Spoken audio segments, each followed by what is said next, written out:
Unravel, the area where Noah's Ark came to rest after the Great Storm. It's a desolate area rising above the headwaters of the Tigris River. In recent years, several expeditions have explored the Ararat Mountains, and incredibly, two separate teams believe that they may have found the Ark in two different locations just 17 miles apart. One of the sites is on Mount Ararat's northeast side under a permanent 23-square-mile glacier. A Turkish businessman named George Hagopian said that when he was a young boy in 1906, he saw Noah's Ark wedged in a melted part of the glacier. Hagopian described the vessel to archaeological illustrator Alfred Lee. He said it looked like a long box.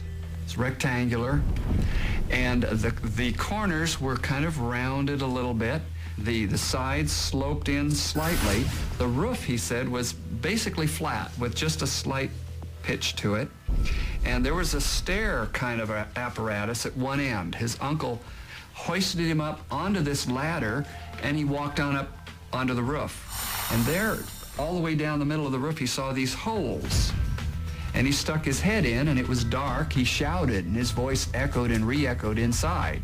It was hollow. George Hagopian went back a couple years later, saw the same thing, but ice and snow were beginning to cover it up again. 17 years later, Alfred Lee met Ed Davis, who was stationed in Iran with the United States Army. Davis said that he also had seen the Ark. When Ed Davis started talking, the hair on the back of my head just stood up because I could hear an echo of George Hagopian from years before. Ed Davis's sighting occurred in roughly the same area as George Hagopian's. However, when Davis saw what he thought was the Ark, it had broken in two.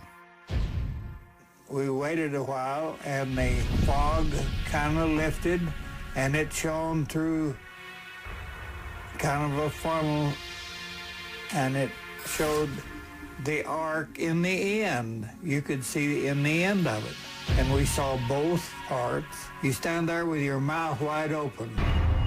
Don Shockey launched an expedition to Mount Ararat after studying classified U.S. satellite photos. For 3 days, Don and his guides climbed up the mountain's south side.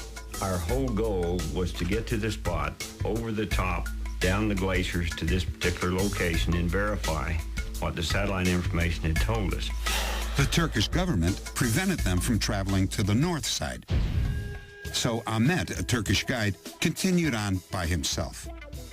Ahmet crested Mount Ararat and started down the north slope. At an elevation of nearly 16,000 feet, he spotted something half buried in the snow. From a distance of 300 yards, he took this photograph, which seems to show the end of a rectangular object with a peaked roof. He came back and I said, "Is anything showing?" He said, a coop. And I said, "What are you talking about, Ahmet?" A coop, like a chicken coop. Oh, it's kind of had a pointed top, and he said that you could see the outline of it in the side. He said, in all of my years, he had never seen anything like it. He said, there's some artifact there.